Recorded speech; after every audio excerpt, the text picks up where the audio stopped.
हाँ একদিন তোমার নাম হবে লাশ, একদিন তোমার নাম হবে লাশ। কথা বলেন ঠিক কিনা? একদিন আমার নাম হবে লাশ, একদিন তোমার নাম হবে লাশ। সাদা কাফন পড়বে দেহ রবে না আর আপন কেহ, সাদা কাফন পড়বে দেহ রবে না আর আপন কেহ, বন্ধ হবে গনিশ্বাস। একদিন তোমার নাম হবে লাশ, একদিন আমার নাম হবে লাশ। মসজিদে এলান হবে, একে একে জানবে সবে, সকলে আসবে তোমার বাড়ি। মসজিদে এলান হবে, একে একে জানবে সবে, সকলে আসবে তোমার বাড়ি। বড় পাতা গরম পানি আনিবে কে মাতর দানি, বড় পাতা গরম পানি আনিবে কে মাতর দানি। কেহ গিয়ে কানের বাস, একদিন তোমার নাম হবে লাশ, একদিন আমার নাম হবে লাশ। তবে এত অহংকার কারো মিল্লাতে ইসলামী আমার এই অহংকার তাকাব্বুর সম্পর্কে হযরতে বাহাজ ইবনে হাকিম নবী মুস্তাফার সাহাবী, নাম মনে রাখুন হযরতে বাহাজ ইবনে হাকিম। কি নাম বললাম?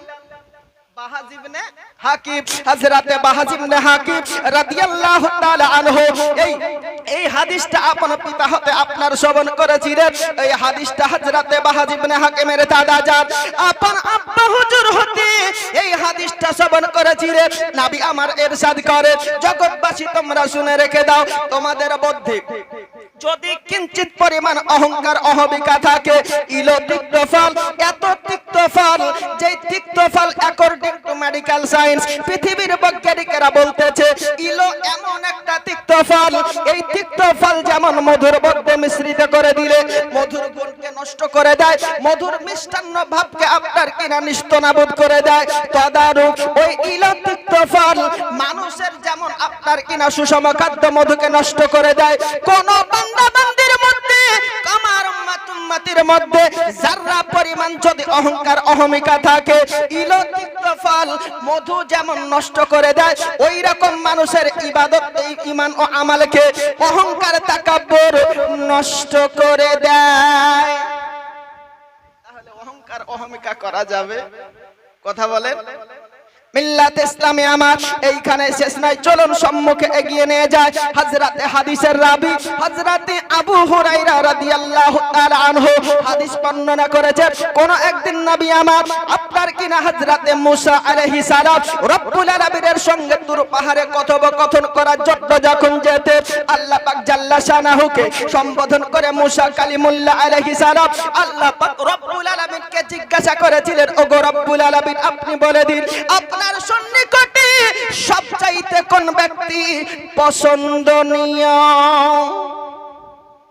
মুসা আলাইহিস সালাম তুর পাহাড়ে কথোপকথন করার জন্য আল্লাহ পাকের সম্মুখে যখন আপনার কিনা হাজির হতে আল্লাহ পাক জাল্লা শানাহুকে জিজ্ঞাসা করতে গায়েবী আওয়াজ দিয়ে মুসা কালিমুল্লাহ আলাইহিস সালামকে রব্বুল আলামিন জানিয়ে দিতে, ওগো আমার মুসা কালিমুল্লাহ শুনে রেখে দাও, ওই ব্যক্তি আল্লাহ পাক আমি আল্লাহ তাআলার কাছে সবচাইতে পছন্দনীয় যেই ব্যক্তি কুদরত রাখতে হয়, ক্ষমতা রাখার পরে, ক্ষমতাবান হওয়ার পরে আপনার প্রতিশোধ না নিয়ে আইন আদালতের আপনার হয়রানি রত্তন আপনার না করে, কোর্ট কাছারিতে মানুষকে হেয় প্রতিপন্ন না করে, আপনার প্রশাসনিক ক্ষমতায় সাধারণ মানুষের উপরে অত্যাচার না করে, আপনার ঐক্যের জন্য ভ্রাতৃত্ব বজায় রাখার জন্য, আপনার কিনা সম্প্রীতি বজায় রাখার জন্য কোন মানুষকে আপনার ভুল করার পরও যদি ক্ষমা করে দেয়, ঐক্যের জন্য যদি মাফ করে দেয়, ভ্রাতৃত্ব বজায় রাখার জন্য যদি ক্ষমা করে দেয়,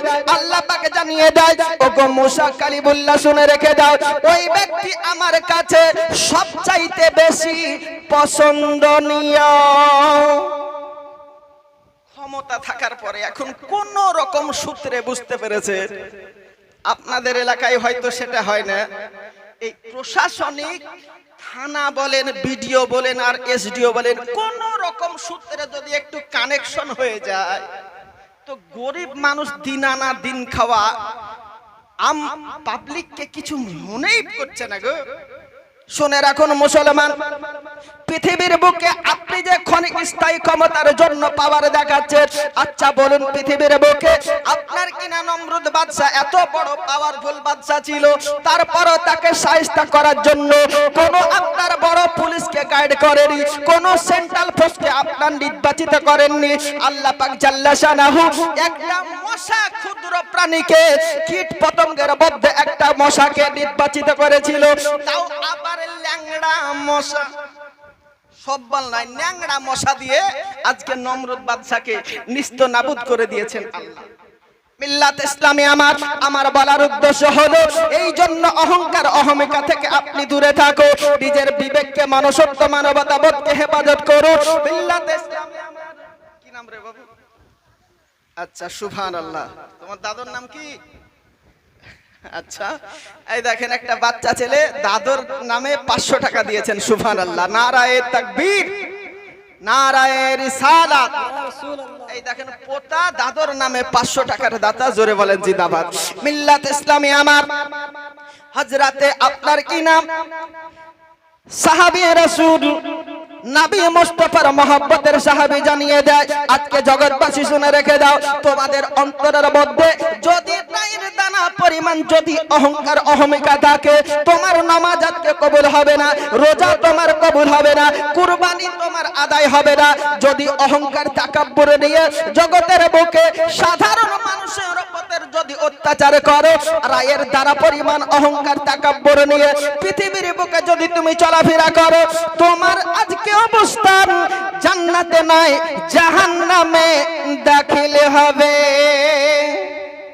এইখানে শেষ নয়। মিল্লাত ইসলামী পৃথিবীর বুকে খলিফাতুল মুসলিমিন, আমিরুল মুমিনিন হযরতে ওমর রাদিয়াল্লাহু তাআলা আনহু আপনার হাদিস মুবারক বর্ণনা করেছে, নবী আমার ইরশাদ করেছে, জগৎবাসী তোমরা শুনে রেখে দাও, তোমরা পৃথিবীর বুকে আজিজে ইন্তেশারি তলব করো।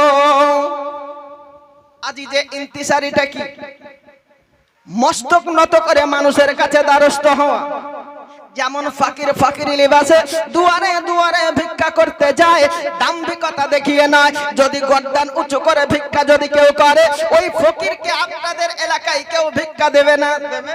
ফকির যদি পাওয়ার দেখায় বলে ভিক্ষা দাও নইলে মেরে দেবো, মস্তক নত করে বিনয়ের সহিত ফকির যেমন দুয়ারে দুয়ারে ভিক্ষা করে, তদারূপ হযরতে ফারুক আযম ওমর রাদিয়াল্লাহু তাআলা আনহু হাদিস বর্ণনা করেছে, নবী আমার বলে, কোন মুসলমান অপর মুসলমানের সম্মুখে যখন অবস্থান করবে, দাম্ভিকতা দেখিয়ে নয়, পাওয়ার দেখিয়ে নয়, ফকিরি লিবাসে মস্তক নত করে যদি দ্বারস্থ হয়, হাকিকাতে তার মস্তক যদিও আপনার নিচু হয়, আল্লাহ পাক জাল্লা শানাহু জানিয়ে দেন, বলে কোন একদিন আজকে পৃথিবীর বুকে ওই ব্যক্তিকে জালিল অপমান অপদস্থ আপনার হতে হবে না। এবার যদি কেউ অহংকারে ফেটে পড়ে, তাকাব্বুর নিয়ে চলে, মানুষকে যদি হেয় প্রতিপন্ন করার চিন্তার লক্ষ্য রাখে, পৃথিবীর বুকে হযরতে পয়গম্বরে আলাইহি ওয়াসাল্লাম জানিয়ে দেয়, জগৎবাসী তোমরা শুনে রেখে দাও, যদি দাম্ভিকতা দেখিয়ে চলো, গর্দন উঁচু করে যদি চলো, আজকে তোমাদের গর্দান বাস্তবে উঁচু মনে হলো, কোন একদিন তোমাকে কুত্তা এবং খিঞ্জিরে পরিণত করবে। আল্লাহ বলেন নাউজুবিল্লাহ। যদি অহংকার অহমিকা নিয়ে চলে তো মানুষকে কোন একদিন কুত্তা এবং খিঞ্জিরে পরিণত করে দেবেন আল্লাহ। এটা বানাবাটি কেশা কাহিনী বলছি না, সরাসরি হাদিসের কথা বলছি। এই দেখেন একটা বাচ্চা ছেলে 100 টাকা দিয়ে পাঠিয়েছেন, আল্লাহ পাক 100 টাকার দানকে যেন কবুল ও মঞ্জুর করেন, সকলে বলেন আল্লাহুম্মা আমিন। তো মিল্লাতে ইসলামী আজকে এই অহংকারকে দূর করার জন্য পৃথিবীর বুকে আমার সুলতানুল হিন্দ আতায়ে রাসূল মঈনুল হক উদ্দিন খাজা গরিবে নওয়াজ মঈনুদ্দিন চিশতি রহমাতুল্লাহ আলাইহি আপনার গর্বে নাবাদ হয়েছে, ভারতবর্ষের সুলতান হয়েছে। জোরে কন্যা সুবহানাল্লাহ। খাজা গরিবে নাবাদ যেই দিন পৃথিবীর বুকে সিস্তানের সাজ্জামিনে জন্ম লাভ করলেন, খাজা গরিবে নাবাদ দিনের পর দিন যখন আপনার কিনা বেড়ে উঠলেন, আজ খাজা গরিবে নাবাজের ব্যক্তিত্ব সম্পর্কে আমার কিনা বিবি মাহনুর এবং বাবা গিয়াসউদ্দিন রহমাতুল্লাহ আলাইহি জগতের বুকে যখন 60 থেকে 70 বছর অতিবাহিত করেছিলেন, আল্লাহ পাক জাল্লা শানাহুর নিমিত্তে আপনার সন্তান তালাব করার জন্য আপনার ফরিয়াদ করতেন আমার খাজা গরিবে নাবাজের আব্বা হুজুর এবং মা জননী হযরতে মাহনুর আপনার পৃথিবীর বুকে একটা সন্তানের জন্য আল্লাহ তাআলার কাছে ফরিয়াদ করতেন। যদি কোনো আপনার কিনা মা ও বোনের কোল শূন্য থাকে, ওই রকম ভাবে আমরা আল্লাহর ওলিদের দুয়ারে দ্বারস্থ হই কি হয় না? এবার কিছু আপনার কান ঘোষা মানুষ আছে বলে আল্লাহর ওলিদের সন্তান যদি দেয় তাহলে সেটা আবার কি তার যোগ্য বাপের সন্তান কি করে হয়? মানুষকে ভড়কার জন্য, বিভ্রান্ত করার জন্য মিল্লাতে ইসলামী আমার বলার উদ্দেশ্য হলো এই ভারতবর্ষের সাজ্জামিনে আপনার পৃথিবীর বুকে আপনার বাপ ইসলাম প্রচার করেননি, ইসলাম প্রচার করেছে খাজায়ে পাক। জোরে কন্যা সুবহানাল্লাহ। ভারতবর্ষের সাজ্জামিনে অখণ্ড ভারতবর্ষে যখন আপনার কাঁসা সংসার আবাদ বাঁধতেছিল, আজানের প্রতিধ্বনি ছিল না, আপনার টুপি দাড়িওয়ালা মুসলমানদেরকে দেখা যেত না। এই অখণ্ড ভারতবর্ষের দায়িত্ব সুপ্রিত করলেন আমার আকা মুস্তাফা হযরতে খাজা গরিবে নাবাজের উপরে। চলুন মিল্লাতে ইসলামী একটু ব্যাকগ্রাউন্ডে আপনার কিরা একটু আলগা জীবনী শুনিয়ে দিই। আমার খাজা গরিবে নাবাজ আপনার পৃথিবীর বুকে যেই দিন জন্ম লাভ করেননি, শুধুমাত্র বডিটা মায়ের গর্ভে অবস্থান করেছে। এই হালাতে আমার খাজা গরিবে নাবাজের বডির মধ্যে যখন আল্লাহ পাক জাল্লা শানাহু আপনার কিরা জান দিয়েছে, খাজা গরিবে নাবাজের আম্মি জান মাহদুর একটা শব্দ শ্রবণ করতে, আল্লাহ আল্লাহ আল্লাহ আল্লাহ জিকির শ্রবণ করতে, পৃথিবীর বুকে খাজা গরিবে নাবাজের আম্মি জান এই শব্দকে শ্রবণ করার পরে আপনার কিনা আতঙ্কিত হতো, ভয়ে আপনার কাঁপতে থাকতো, বলে এই রকম ভাবে বাইরে কোনো সন্তান দেখতেছি না, অন্য কোনো মানুষ দেখতেছি না, এই আল্লাহ আল্লাহ জিকির কিভাবে হয়? খাজা গরিবে নাবাজ আপনার পৃথিবীর বুকে জন্ম লাভ করেননি, মায়ের গর্ভে অবস্থান করেছে। এই রকম পরিস্থিতির মধ্যে মায়ের গর্ভের থেকে যদি কোনো আপনার কিনা আল্লাহ বালা বান্দা যদি আল্লাহ আল্লাহ জিকির জপ করতে থাকে, তার পাওয়ার কতটা হতে পারে? জোরে বলেন সুবহানাল্লাহ। খাজা গরিবে নাবাজ এমন এক জাতের আপনার কিরা উদারে অবস্থান করেছিলেন পৃথিবীর বুকে। আব্বা হচ্ছে আপনার কিনা তাকওয়া পরহেজগারিতা অর্জনকারী, মা জননী পরহেজগারিতা অর্জনকারী। আল্লাহ পাক জাল্লা শানাহু জানিয়ে দেন আল্লাযিনা আমানু ওয়া কানু ইয়াত্তাকুন, যারা আল্লাহর প্রতি ঈমান আনয়ন করলো, ওয়া কানু ইয়াত্তাকুন এবং তাকওয়া পরহেজগারিতা অর্জন করেছেন জগতের বুকে, লাহুমুল বুশরা ফি হায়াতিদ দুনিয়া ওয়াল আখিরা, তাদের জন্য হলো সুসংবাদ এই পৃথিবীর বুকে যেমন পর জগতে তেমন। হযরতে খাজা গরিবে নাবাজ মায়ের গর্ভের থেকে যখন আল্লাহ আল্লাহ জিকির করতে, আপনার মা জননী কোন একদিন স্বপ্ন যোগে আল্লাহ পাক জাল্লা শানাহু গায়েবের মাধ্যমে জানিয়ে দেয়, বলে মাহনুর আজকে শুনে রেখে দাও, জেনে রেখে দাও, এই যে আল্লাহ আল্লাহ জিকির তোমার পেটের মধ্যে আওয়াজ আসতেছে, এটা অন্য কোন জিকির নয়, এটা তোমার গর্ভে আপনার যে সন্তান অবস্থান করতেছে, ওই সন্তানের মুখ থেকে আল্লাহ আল্লাহ জিকির শুনতে পেতেছো। এই খাজা গরিবে নাবাজ এমনি এমনি টাইটেলটা গরিবে নাবাজ হয়নি পৃথিবীর বুকে। যেই দিন আমার খাজা গরিবে নাবাজ এই পৃথিবীর বুকে অবস্থান করেছে, আপনার কিরা যখন মোটামুটি বয়সে অবস্থান করলো, আপনার কিরা 5 থেকে 7 বছর কালে যখন খাজা গরিবে নাবাজ অবস্থান করেছে, তার পূর্বে মুহূর্তে যখন খাজা গরিবে নাবাজ আপনার কিনা মায়ের কোলে অবস্থান করতে, মা জননী আপনার সন্তানকে যখন দুগ্ধ আপনার পান করাতে, বিনা ওযুতে আপনার মাহনুর কোনদিন আপন সন্তান খাজা মঈনুদ্দিন চিশতি রহমাতুল্লাহ আলাইহিকে আপনার দুগ্ধ পান করাতেন না। এই জন্য আল্লাহ পাক জাল্লা শানাহু এত অনুগ্রহ করেছে, এত দয়া মায়া করেছে যে পৃথিবীর বুকে ভারত সুলতান বানিয়েছেন আমার খাজা গরিবে নওয়াজকে। আর আপনাদের আমাদের মায়েরা দুগ্ধ পান করাই সন্তানকে, হাতের মধ্যে সিরিয়াল মোবাইল চলে। আচ্ছা বলুন, এই মায়ের সন্তান আল্লাহওয়ালা হতে পারে? কোনদিন সম্ভব নয়।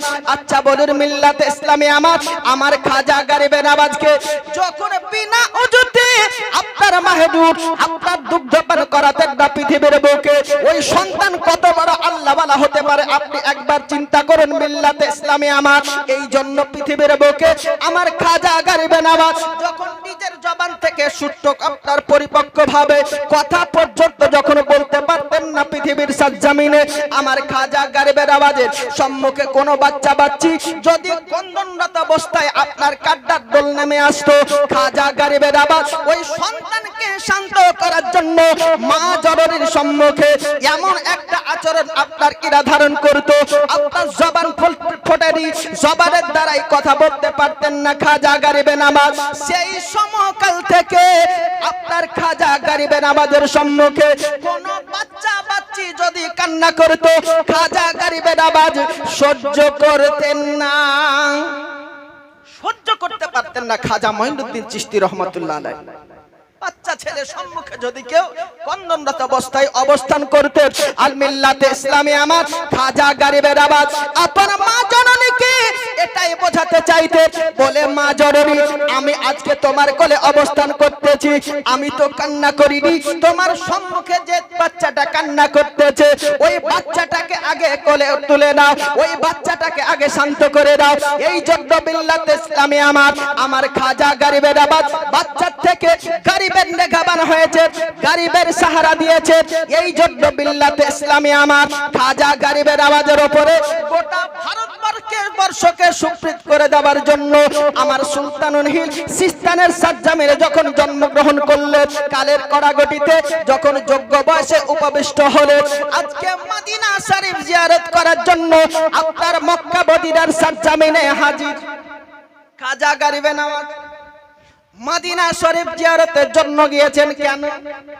কে যাও ভাই নবীর কাছে, এই পাগলের আরজি আছে, সালাম আমার পৌঁছে দিও, এই গরিবের কি বা করার আছে, মওলা গো এই গরিবের কি যে করার আছে। কে যাও ভাই নবীর কাছে, পাগলের আরজি আছে, সালাম আমার পৌঁছে দিও, এই গরিবের কি যে করার আছে, মওলা গো এই গরিবের কি বা করার আছে। পয়সা কড়ি নাই আমার, সাত জেগেছে মদিনা যাবার, মনের দোয়া কবুল করো,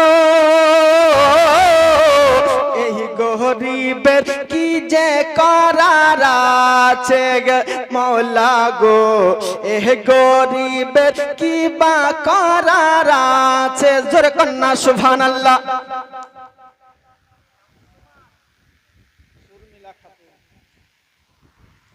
এই দেখেন দুটো বাচ্চি মেয়ে এসে 200 টাকা দিয়ে পাঠিয়েছেন, সুরমিলা খাতুন। আল্লাহ পাক তাদের ইলম আমালে তারাকে এবং জায়েজি তামান্না মাকসাদকে যেন কবুল ও মঞ্জুর করেন, সকলে বলেন আল্লাহুম্মা আমিন।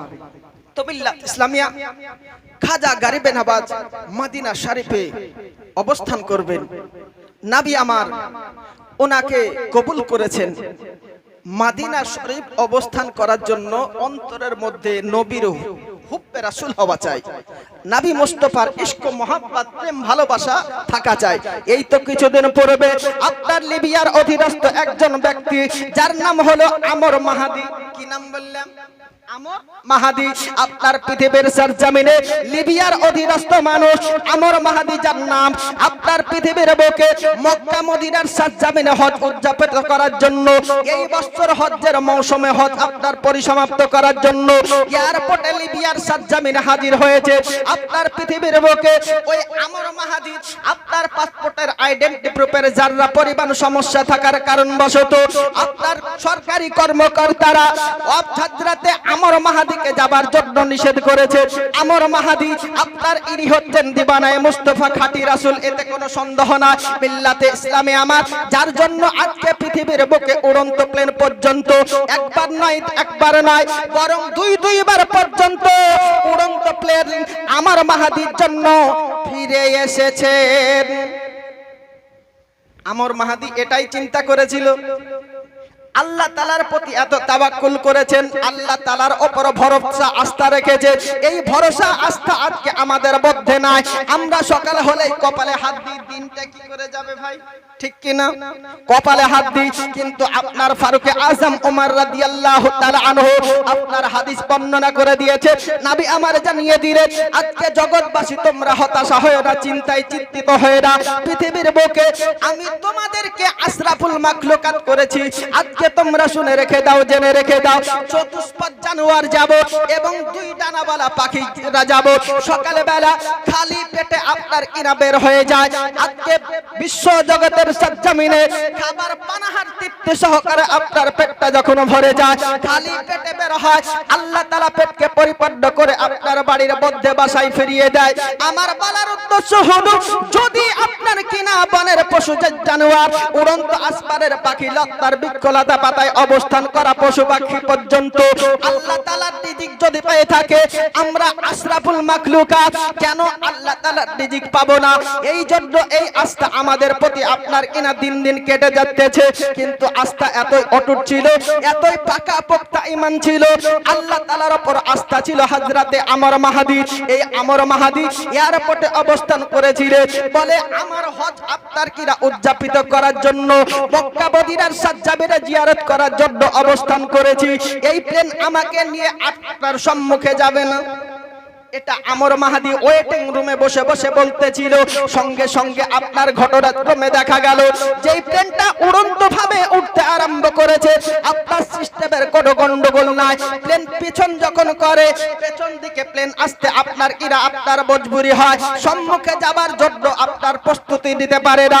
এই প্লেনকে যখন ল্যান্ড করা হলো, পুনরায় লিবিয়া এয়ারপোর্টে যখন নামিয়ে দেওয়া হলো, বিল্লাতে ইসলামে আমার হযরতে আমর মাহাদিকে ওই প্লেনের দ্বিতীয়বার যখন সাবার করা হয়নি, মিল্লাতে ইসলামে আমার ওই আপনার কিনা কর্মকর্তারা, প্লেনের যত ইঞ্জিনিয়ার টেকনিশিয়ান আপনার অপারেটর আছে, এরা যথাযোগ্যভাবে প্লেনকে দেখভাল করলো। কোন প্লেনের আপনার ত্রুটি পাওয়া গেল না, কোন ভুল পাওয়া গেল না। দ্বিতীয়বার আপনার প্লেনকে যখন উড়িয়ে দিল, দ্বিতীয়বার প্লেন কিছুটা যাবার পরে অটোমেটিক্যালি সম্মুখে যাবার ক্ষমতা রাখে না প্লেন আবার পুনরায় পিছন করে ল্যান্ড করে দেয়। ঘটনাটা কি? ওই যে আমর মাহাদি ওয়েটিং রুমের মধ্যে অবস্থান করতেছে, মিল্লাতে ইসলামে আমার আপনার যখন সাক্ষাৎকার সোশ্যাল মিডিয়ার আপনার কর্মকর্তারা, সাংবাদিক ভাইরা যখন ওই পাইলটদেরকে জিজ্ঞাসা করলেন, বলে আজকে পাইলটম্যান বলে দাও এই রকম প্লেনের পরিস্থিতি কেন? পৃথিবীর বুকে কত প্লেনকে তোমরা আজকে উড়িয়ে নিয়ে যেতেছো, আপনার পিছন ফিরে আসা প্রয়োজন বোধ হয়নি। আজকে একবার নয় একবার নয় দুইবার এই প্লেন সম্মুখে কেন নিয়ে যাওয়ার ক্ষমতা হয় না? প্লেন পিছনে আসতে চায়, সম্মুখে কেন যেতে চাই না? বিল্লাতে ইসলামে আমার অতঃপরে সাংবাদিকের সম্মুখে ওই আপনার প্লেনের কর্মকর্তারা বলল, বলে ভাই শুনে রেখে দাও, এর জবাবদিহিতা পরে হবে, আগে সর্বপ্রথম ওই আমর মাহাদিকে এই প্লেনের উপর সাবার করে নিয়েছো। জোরে কন্যা সুবহানাল্লাহ। এই দেখেন বক্তা এসে হাজির, নারায়ে তাকবীর, নারায়ে রিসালাত, মাসলাকে আলা হযরত, বঙ্গ বিখ্যাত জীবনী গায়ক বক্তা পিয়ারুল ইসলাম চিশতি সাহেব। যাই হোক, মিল্লাতে ইসলামিয়া, তো আমার বলার উদ্দেশ্য হলো হুব্বে রাসূল, ইশকে মুস্তাফা অন্তরের মধ্যে যদি থেকে থাকে, তো আপনার জন্য কোনো কিছুই দুষ্কর নয়, সব কিছুই আপনার জন্য সম্ভব। জোরে কোন সুবহানাল্লাহ। মিল্লাত ইসলামে আমার এই জন্য আবার মাহাদির মতো অন্তরের মধ্যে প্রেম জমা। আজকে পৃথিবীর বুকে আপনার অর্থ যদি নাও থাকে, সম্পদ যদি নাও থাকে, মক্কা মদিনার সরজমিনে আপনার দিকটা যদি চলে যায়, আপনার নামের চিঠিটা যদি পৌঁছে যায়, আপনার জীবন হবে কল্যাণকর, আপনার জীবন হবে আপনার কিনা সাকসেস। কবি বলতেছে আমি লিখব চিঠি দেব তোমায়, পাখি পৌঁছে দিও রোজায়। আমি লিখব চিঠি দেব তোমায়, পাখি পৌঁছে দিও রোজায়। আমি থাকব বসে এই আশায়, চিঠির উত্তর আসবে আমার গায়। আমি থাকব বসে এই আশায়, চিঠির উত্তর আসবে আমার গায়। আমি লিখব চিঠি দেব তোমায়, পাখি পৌঁছে দিও রোজায়। কবে আসবে মদিনার পেগাম, গায়ে বাঁধব হাজিদের হেরাম। কবে আসবে মদিনার পেগাম, গায়ে বাঁধব হাজিদের হেরাম। আমি ঘুরব মদিনার চারিপাশ, চোখে দেখব সবসে গুম্বাদ। আমি ঘুরব মদিনার চারিপাশ, চোখে দেখব সবসে গুম্বাদ। আমি লিখব চিঠি দেব তোমায়, পাখি পৌঁছে দিও রোজায়। চিঠির উত্তর যদি গোনা পায়, জীবন মরণ সবই যে বৃথায়। চিঠির উত্তর যদি গোনা পায়, জীবন মরণ সবই যে বৃথায়। যে প্রেমের চাদর রয়ে বাস করুনির গায়, সে প্রেম নসিব কর গো মাহায়। আমি লিখব চিঠি দেব তোমায়, পাখি পৌঁছে দিও রোজায়। জোরে কন্যা সুবহানাল্লাহ। আবার বলার উদ্দেশ্য হলো ওই হুব্বে রাসূল অন্তরের মধ্যে থাকার জন্য পৃথিবীর সরজমিনে একজন আপনার আল্লাহর নবীর মহব্বতের মাখা একজন ব্যক্তিত্বের অধিকারী, যার নাম বলা হয়েছে হযরতে আব্দুল্লাহ বিন মুবারক। সিরাতুল আউলিয়া কিতাবের মধ্যে ঘটনাটা বর্ণিত হয়েছে। হযরতে আব্দুল্লাহ বিন মুবারক মক্কা মদিনার সরজমিনে হজ উদযাপিত করার জন্য হাজির হয়েছে।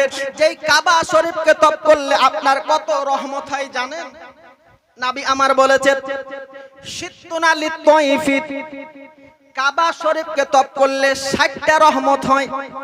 আরবাউন আলী মুসাল্লিত, কাবা শরীফের ওইখানে মুক্তাদি হিসেবে যদি কেউ নামাজ পড়ে 40টা রহমত তার নামায়ে আমালে লিখে দেন আমার আল্লাহ।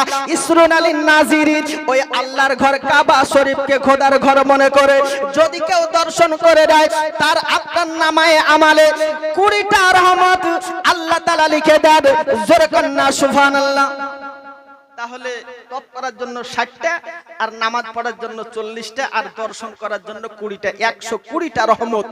একজন হাজী যদি নবী মুস্তাফার প্রেম রাখার পরে কাবা শরীফকে তপ করে তো 120টা রহমত তার নামায়ে আমালে লিখে দেন আমার আল্লাহ। জোরে বলে দেন সুবহানাল্লাহ।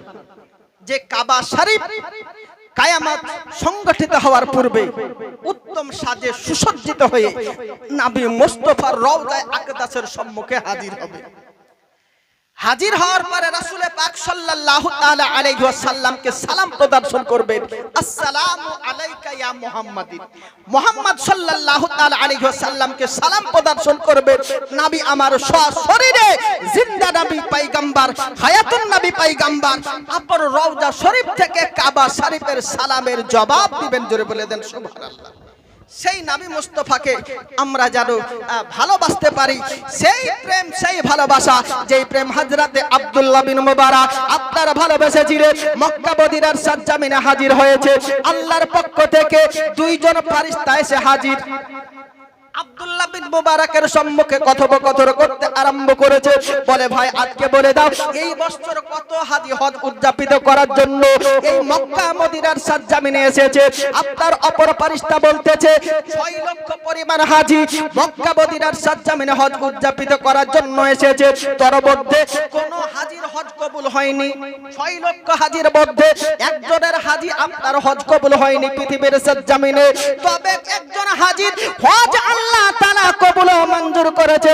ওই ব্যক্তি আবার আপনার কিনা সশরীরে মক্কা মদিনার সরজমিনে অবস্থান করেননি, সশরীরে অন্য হাজিদের মতো হাজির হননি।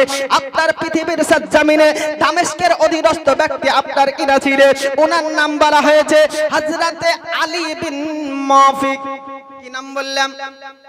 আলী বিন মুআফিক। আপনার মক্কা মদিনার সরজমিনে অবস্থান করেননি। পৃথিবীর বুকে যার অকুপেশন পেশা ছিল আপনার কিনা জুতো সেলাই করা, হযরতে আলী বিন মুআফিক প্রত্যেক দিনের ন্যায় জুতো সেলাই করার অর্থ থেকে 1 দিরহাম করে আপনার 30 বছর যাবত 300 দিরহাম আপনার কিনা একত্রিত করেছিলেন পৃথিবীর সরজমিনে। কোন একদিন আপনার হামেলা অর্ধাঙ্গিনী বিবি গর্ভধারিণী ভালো খাবার বন্দোবস্ত করার জন্য যখন মার্কেটে অবস্থান করে হযরতে আলী বিন মুআফিকের বিবি আপনার বলে স্বামী আমার একটু খাবারের বন্দোবস্ত আমার জন্য করে দেন। আলী বিন মুআফিক বাজার যাবার পূর্ব মুহূর্তে বাড়ির পাশে দেখা গেল গোশত রান্না করতেছে। ওই গোশতে যখন চাবার জন্য দ্বারস্থ হয়েছে, নবী আমার জানিয়ে দেয়, বলে যদি কোনো খাবারের বন্দোবস্ত করো একটু খাবারের মধ্যে পানির সংখ্যাটা বেরিয়ে দাও, খাবার একটু পরিমাণটা বেড়ে যাবে, আত্মীয় পরিজনদের হকটা আদায় হয়ে যাবে। এই জন্য মিল্লাতে ইসলামে আমার আলী বিন মুআফিক পার্শ্ববর্তী ব্যক্তির কাছে দ্বারস্থ হয়েছে পৃথিবীর সরজমিনে। ওনাকে আপনার গোশতের অংশ থেকে গোশত দেওয়া হলো না, বলে এই জন্য দেওয়া যাবে না, এই গোশতটা আমার জন্য হলো হালাল আর তোমার জন্য হলো হারাম, বলে দেবে না এই জন্য বলতেছো? বলে না না, আমার বাড়িতে বিগত দিন ধরে কোনো খাবারের বন্দোবস্ত হয়নি, কোনো পানাহার খাবার আপনার সন্তানদের পক্ষে লোকমা ওঠেনি। আপনার বাজারের মধ্য থেকে মরা পশুর এক টুকরো গোশতকে আনান করার পরে আলী বিন মুআফিকের পার্শ্ববর্তী ব্যক্তি আপনার কিনা রান্নার বন্দোবস্ত করেছে। আলী বিন মুআফিক চিন্তা করলো এর চাইতে আপনার পৃথিবীর বুকে কল্যাণকর কর্ম হতে পারে না, যে আপনার হাজি 300 আপনার দিরহাম জড়ো করেছিলেন। 30 বছর যাবত 300 দিরহামকে একত্রিত করার পরে আলী বিন মুআফিক আপনার হজ উদযাপিত করার জন্য একত্রিত করে রেখেছিলেন। ওই আপনার টাকাকে ওই গরিবদের জন্য উৎসর্গ করে দিল। হযরতে আলী বিন মুআফিকের এই কর্মকাণ্ডের জন্য আল্লাহ পাক এত খুশি সরাজি ইজহার করেছেন পৃথিবীর সরজমিনে। হযরতে আব্দুল্লাহ বিন মুবারককে মক্কা মদিনার সরজমিনে স্বপ্নযোগে আপনার কিনা জানিয়ে দেয়, বলে আব্দুল্লাহ বিন মুবারক শুনে রেখে দাও, ওই আলী বিন মুআফিকের হজকে এই জন্য আল্লাহ পাক আমি কবুল মঞ্জুর করে নিয়েছি। এই জন্য আব্দুল্লাহ বিন মুবারক হযরতে আলী বিন মুআফিকের সঙ্গে কথোপকথন করার জন্য, সাক্ষাৎ করার জন্য আপনার কিনা মুসাফির অবস্থায় ওই মক্কা মদিনার সরজমিন থেকে দামেস্কের সরজমিনে হাজির হলেন। যাই হোক মিল্লাতে ইসলামিয়া এই রকম নবী প্রেম আজকে ভালোবাসা অন্তরের মধ্যে জারি করুন। হাদিসে মুবারাকা বর্ণনা করেছি আন উসমান ইবনে আফফান ক্বালা রাসূলুল্লাহ সাল্লাল্লাহু তাআলা আলাইহি ওয়াসাল্লাম মান বানা লিল্লাহি মসজিদান বানা আল্লাহু লাহু বাইতি ফিল জান্নাতি, জোরে কোন সুবহানাল্লাহ। যদি মসজিদ পৃথিবীর বুকে কেউ কায়েম করে, আপনার কিনা সাহায্য সহযোগিতা মসজিদের জন্য হাত বাড়ায়, তো আল্লাহ পাক জাল্লা শানাহু বলেন যে জান্নাতের মধ্যে তার জন্য একটা ঘর নির্মিত করে দেন আমার আল্লাহ, জোরে বলেন সুবহানাল্লাহ। যাই হোক, এখান থেকে আমার বক্তব্য ইতি করলাম। পরবর্তী বক্তা বন্ধুবার সারা পশ্চিমবঙ্গের জীবনে গায়ক বক্তা দেখতেই পাচ্ছেন উপস্থিত হয়ে গেছেন। আমি সময় এগিয়ে যাওয়ার জন্য ক্ষমা প্রার্থী। বলা ভাষার মধ্যে যদি